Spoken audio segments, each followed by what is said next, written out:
So we've had a productive weekend. Last weekend we've had a bit of a biblical scaled clear out in the workshop. Workbench is gone, toolbox is down the far end, all the other boxes of rubbish have been sorted out. So a few bits and pieces here to enable me to get a bit higher when I'm working on these top pods, but a lot of masking up to follow. Got a bit of brown paper with some high wet strength, something I always look for. So yeah, all the undercarriage I've got to mask off. Make sure that all the cockpit is protected. Got to empty all some stuff out of it as well. Probably going to take the nose wheel off. I've got to change the bungee anyway, so I've got to undo it so I can take it in and out.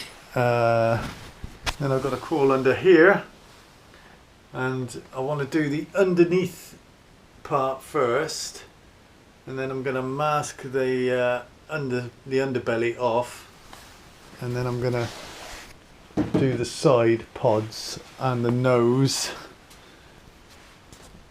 at the end. Just for the record, I'm not too enthusiastic about this bit. Every evening's a bit of a push to get myself out here and carry on rubbing down. I don't think it's the rubbing down that really bothers me, it's the bits that I find difficult to access. Oh, it's lovely under there. Some stage I'm going to have to get my backside on the floor and rub down under there. Might even start tonight doing that. But yes, this is the original 2-pack. This is where the side canopy was taken off to have the that left stick done. So the throttle was replaced with the stick for me to fly it without rudders. This was just sprayed over with a rattle can, I believe.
I didn't intend to take this paint all the way off, but it was flaking off pretty bad, so I didn't trust any of it, so it's all come back to the wood.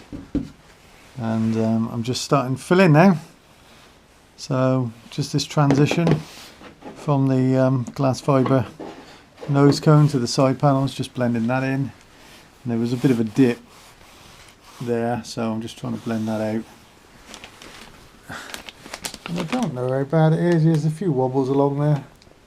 Probably won't come out on the camera. I'll run a straight edge along here and there just to highlight those. There you go. Bloody hell. So yeah, I'll probably put a bit of filler in there just to try and ease the reflection a little bit on that when we get some paint on it. Other parts don't seem too awful. I think we can do something with that for definite. So it's straight there, runs out, and then through there. So we've just got a big divot. That's probably where, yeah, it's stuck to the rib. So that's sucked it in a bit. So I'm going to score this up with a blade, just to grab, so the filler can grab it.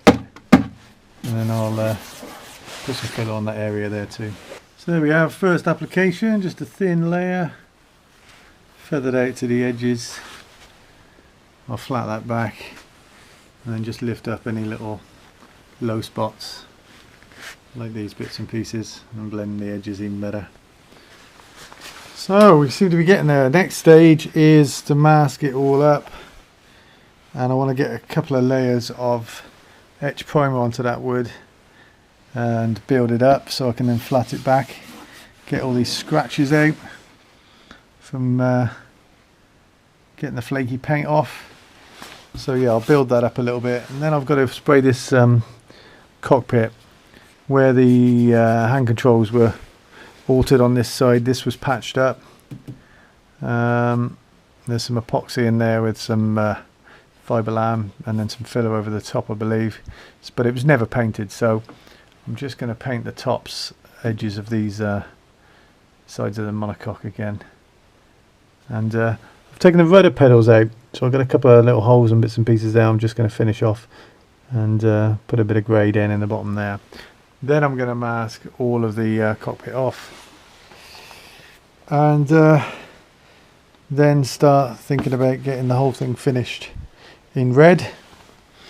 When I've done all the red bits, I'll mask those off.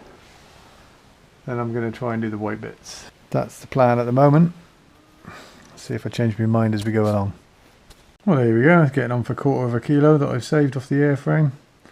That might offset some of the paint and the filler I'm putting on there. You never know. Currently procrastinating over going back out there and getting on the sanding block. So I'm having a little play with this slipper tank. I've made myself a new cork gasket for the sender, and I'm just peeling back the mast off area. So let's have a little go at this, and then I'll have to go back out there. And there we have the tank with the sender fitted. So a bit of bubble wrap, and I'll put it somewhere safe till we finished painting the plane.